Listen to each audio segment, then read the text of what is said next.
There's a particular kind of heartbreak that cuts deeper than most. It's not just the pain of losing someone, it's the pain of realizing the intimacy you thought meant connection didn't mean the same to them at all. You believed every moment mattered, that when they held you close, it was because they saw you, not just because they needed someone to hold. You thought the way they kissed you was a language of love.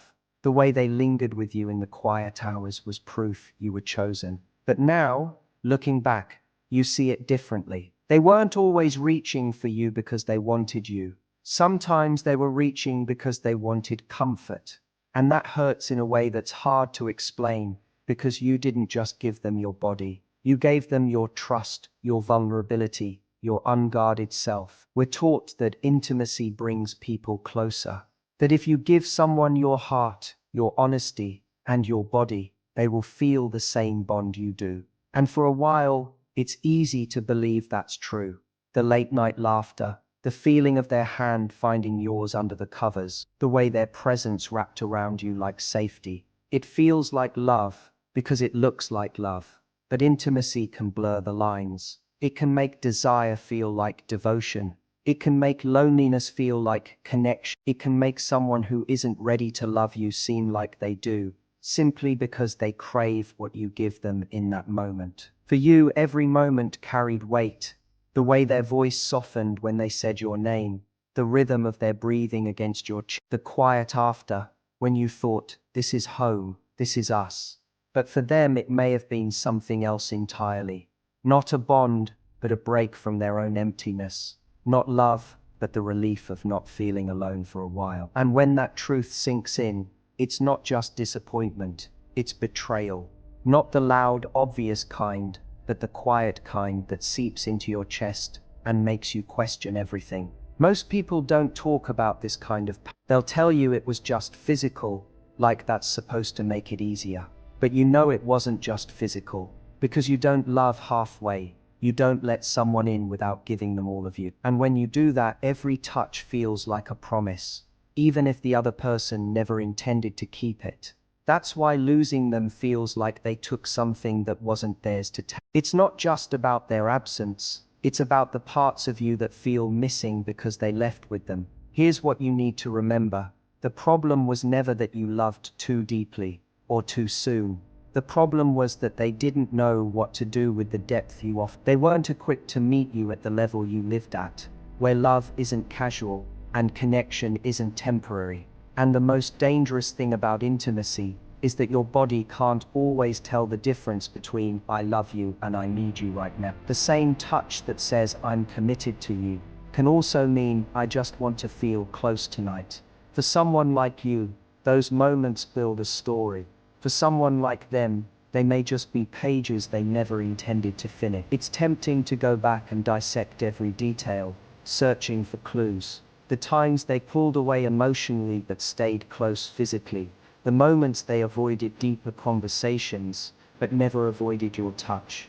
The red flags you see now, glowing brighter in hindsight. But even if you had noticed, it wouldn't have changed who you are. You are someone who believes in love. You are someone who gives fully. And that's not a weakness, that's a rare strength in a world full of people who hold back. Others are quiet, slow realizations that the closeness you felt was not shared. And it's in those quiet heartbreaks where you learn one of the most important truths. Closeness is not the same as connection. It's hard to accept that someone could be so close to you, yet so far away in their heart. That they could share your bed, your laughter, your secrets, and still be a stranger to the depth of what you felt for them. And the hardest part isn't that they didn't love you back. It's that you couldn't tell the difference until it was over.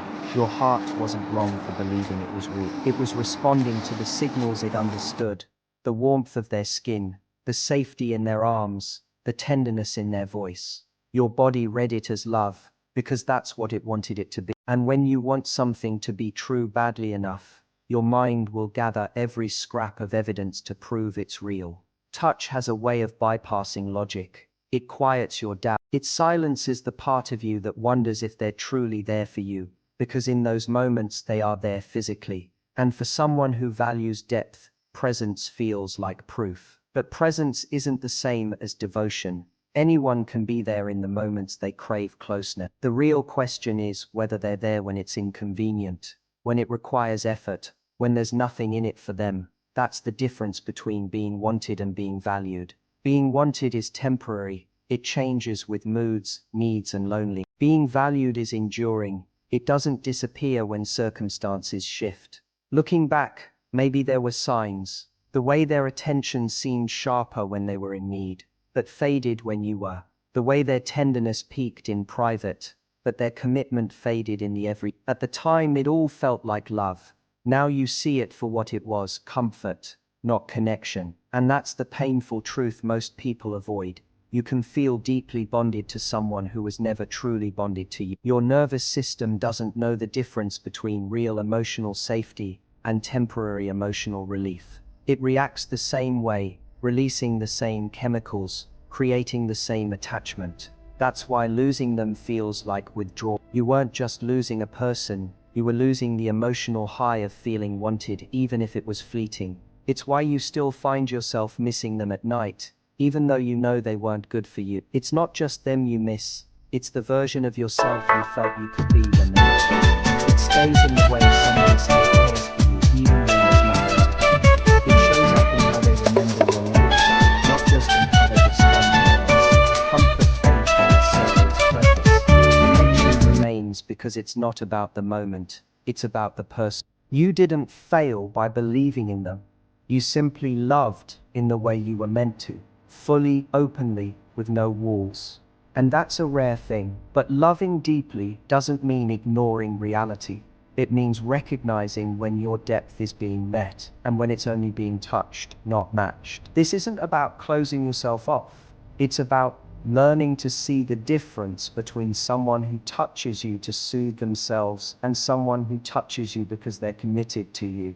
One will leave when their need is met. The other will stay because you are their need. The healing comes when you stop asking why they didn't love you the way you loved them, and start asking why you thought their version of love was enough. Because once you see that it wasn't, you stop chasing the same kind of closeness with different faces. You start waiting for something that feels steady, not just intense. And that's when love stops feeling like a gamble and starts feeling like home. It gives you just enough to quiet your fears, but never enough to truly satisfy them. It's like being given sips of water when you're thirsty. Relief in the moment, but never enough to end the thirst. And when you've been without real connection for a while, those sips can feel like a flood. You mistake the temporary fullness for something lasting. You convince yourself that if you hold on long enough, they'll start to feel what you feel. But love that has to be convinced isn't love that can be trusted. If you think back carefully, you'll notice how the moments you cherished most often came when they were at their weakest, when they were stressed, lonely, or looking for comfort. They came to you because you were safe. You were warmth in human form. You gave them a place to land when the world felt heavy.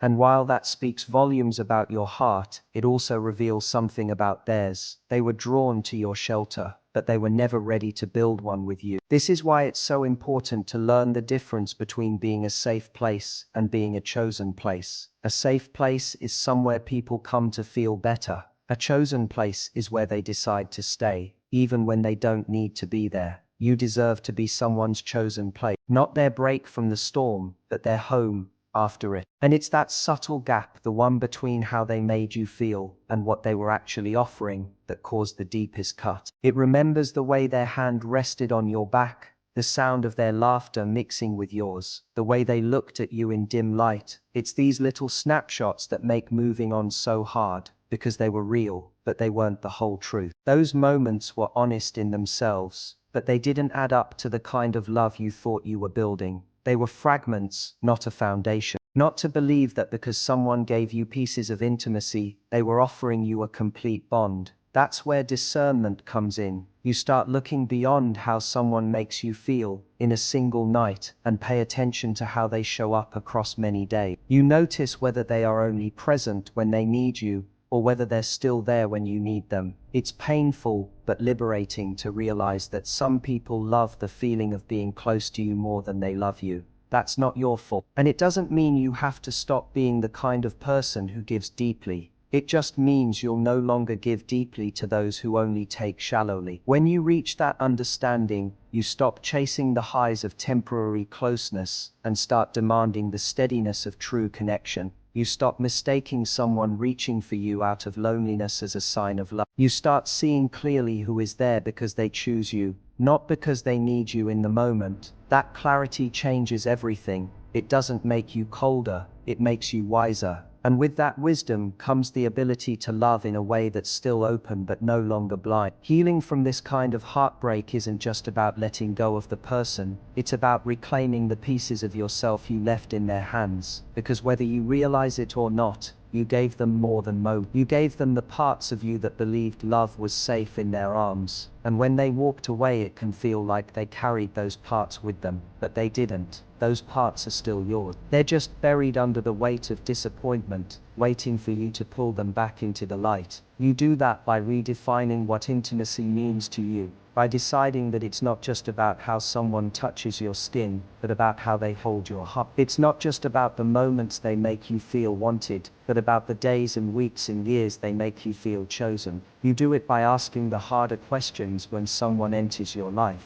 Not, do they desire me, but do they value me? Not, do they need me right now, but will they stand beside me when they don't? Because real love won't leave you wondering where you stand. It won't leave you clinging to fleeting moments as proof of something deeper. It will be obvious. It will be steady. It will show up on days when passion is quiet and life feels ordinary, just as much as it does when the world feels romantic and full of sparks. That's the kind of closeness that heals instead of hurts, the kind that deepens with time instead of disappearing when the moment passes. One day, you'll meet someone who doesn't just reach for you when they need comfort. They'll reach for you because you are their comfort, their choice, their constant. And you'll feel the difference immediately, because it won't just be in their touch, it will be in their presence. It will be in the way they remember your small details, in the way they show up even when it's hard, in the way they protect what you've built together.